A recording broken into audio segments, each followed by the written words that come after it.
And so my talk today is called Triumphant. And there's my buddies, the minions. We're triumphant. And so we're going to talk about that and a few things. So here's the roadmap. We're going to review some fundamental concepts, which I often do. I don't assume that everyone knows my particular flavor or paradigm about the divine, and there can always be new people listening as well. And then we're going to transition to radical self-responsibility, and then faith, strength, and dominion, a few powers on how all of that relates together. And so you might recall my theme this year is make this year different by making it all the same. And we do that by beginning with our divinity.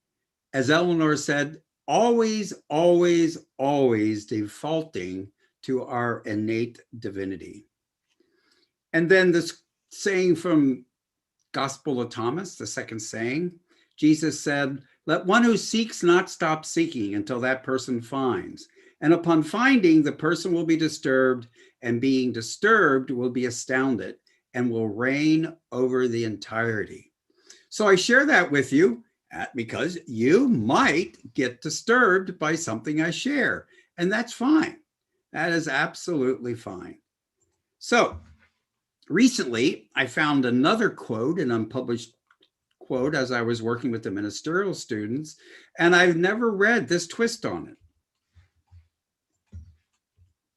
Jesus said, "You must know the truth, and the truth shall set you free." I know many of us have heard this. Maybe many of us have said this, but Charles added this, the truth about yourself.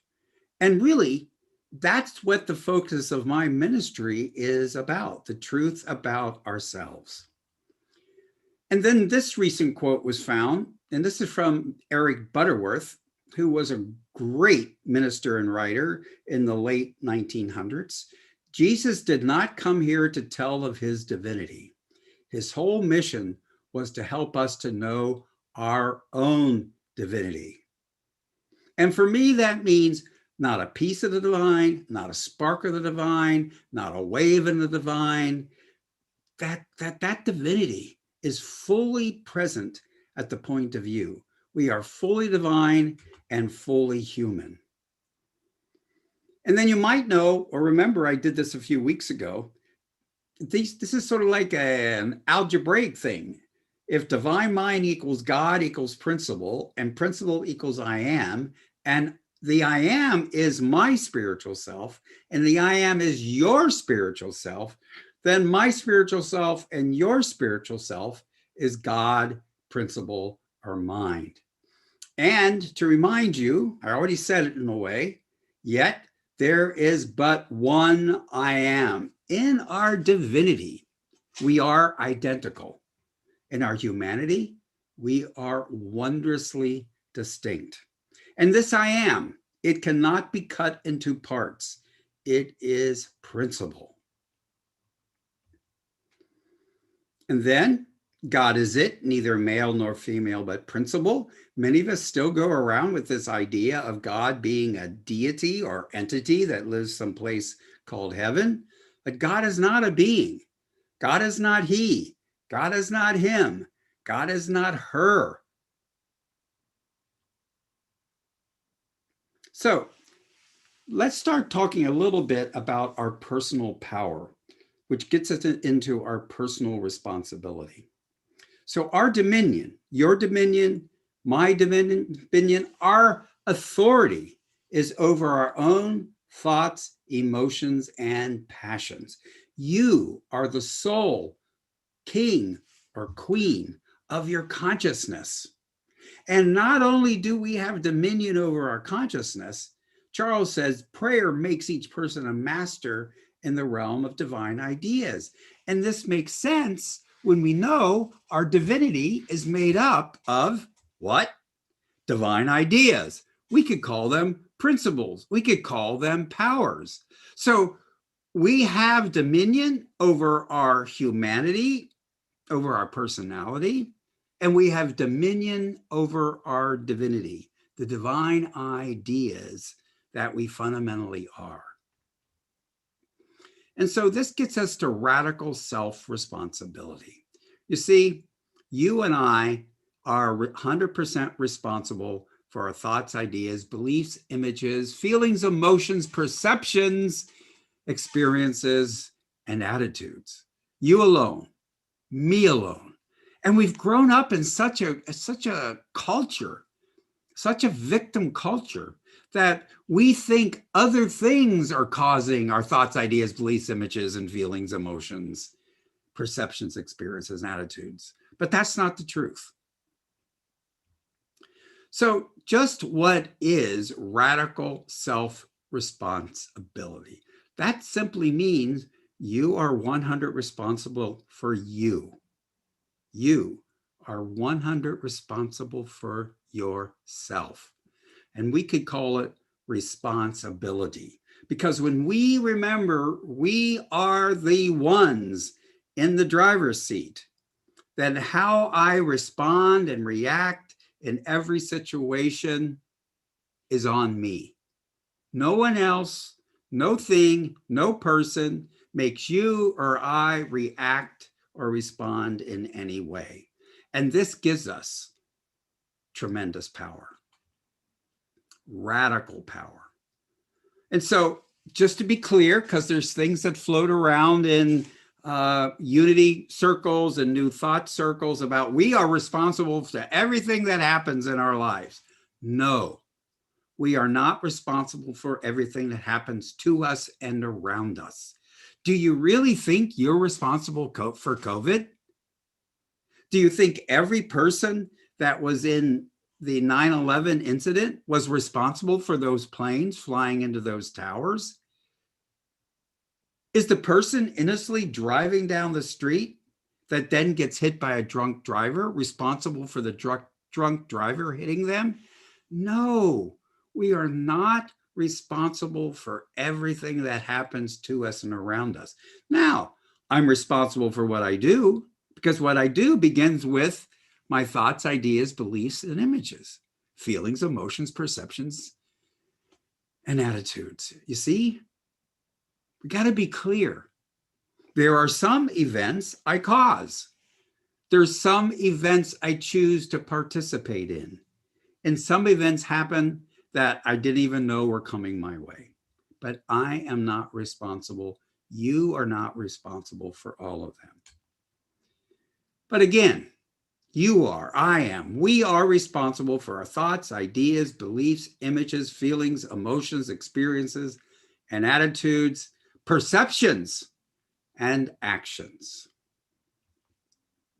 So this radical self-responsibility is not selfish. It's selfful and includes helping others. It includes accountability, being authentic, and integrity. So when I say not selfish or not egotistical or not narcissistic, this is not about me, and only me. I've heard some people say that they think that unity is all too inward directed. And yeah, it can be perceived that way if we don't really understand the teaching. So when I'm radically self-responsible, I'm not being selfish, I'm not being egotistical, and I'm not being narcissistic.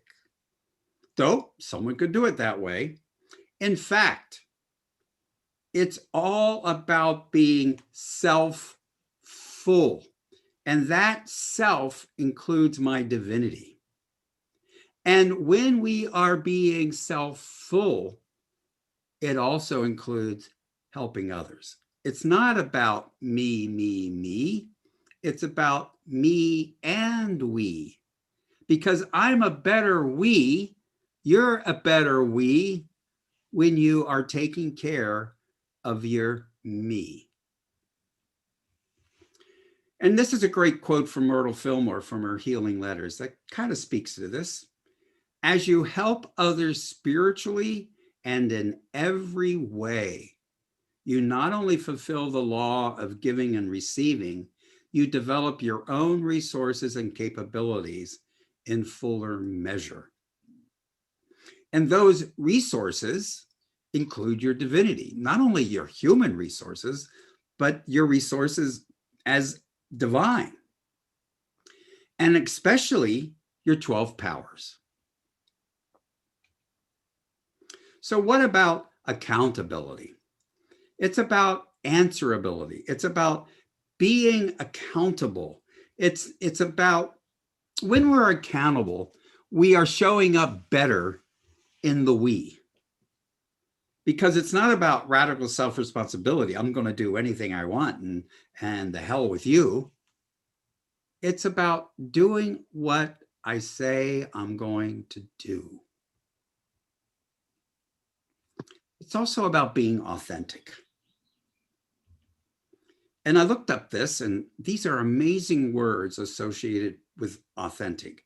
Being true, being reliable, being dependable, being faithful, being trustworthy, and being genuine. And I hope you see how those words often are in association, or are words that represent when we're in association with other people. And then integrity, which is kind of close to being authentic. It's about honesty. It's about truthfulness. It's about honor. It's about reliability. And it's about uprightness. And all of this begins with your divinity. All of this begins with you being the very best you can be. And this always includes how you're managing those thoughts, ideas, beliefs, and images, and feelings and emotions, as well as your actions. And so this brings us to the 12 powers as tools to manage our being radically self-responsible. And so these are the general ideas around the 12 powers I want to remind you of. Everyone has them, whether conscious of them or not. Everyone is always using them.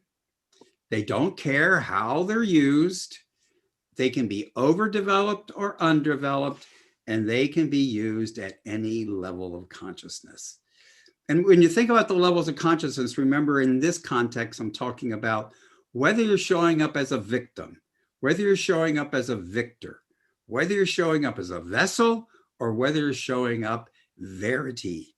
Verity is that in standing in the knowing of your divinity. And so we're going to be looking at 3 of these powers: faith, strength, and dominion. So answer this question to yourself. Do you notice you have the ability to believe? Do you notice you have the ability to stay the course and be steadfast and steady? Do you notice you have the ability to stand in your personal authority? Do you notice you have the ability to master and control? Well, if you're like most people, you answered yes to those. So it is already self-evident, and you kind of proved it to yourself that you already have these abilities. And now let's talk about them a little deeper. So since this is the month we're celebrating the power of strength, let's begin with that. So strength is our ability to stay the course, persevere, be steady, be strong, and any other related word you can think of. Now, strength we can use to build up our bodies. We can use it to stick with something. And in that case, we're talking about strength of mind. And this is the key to the power of strength. Do you have strength of mind?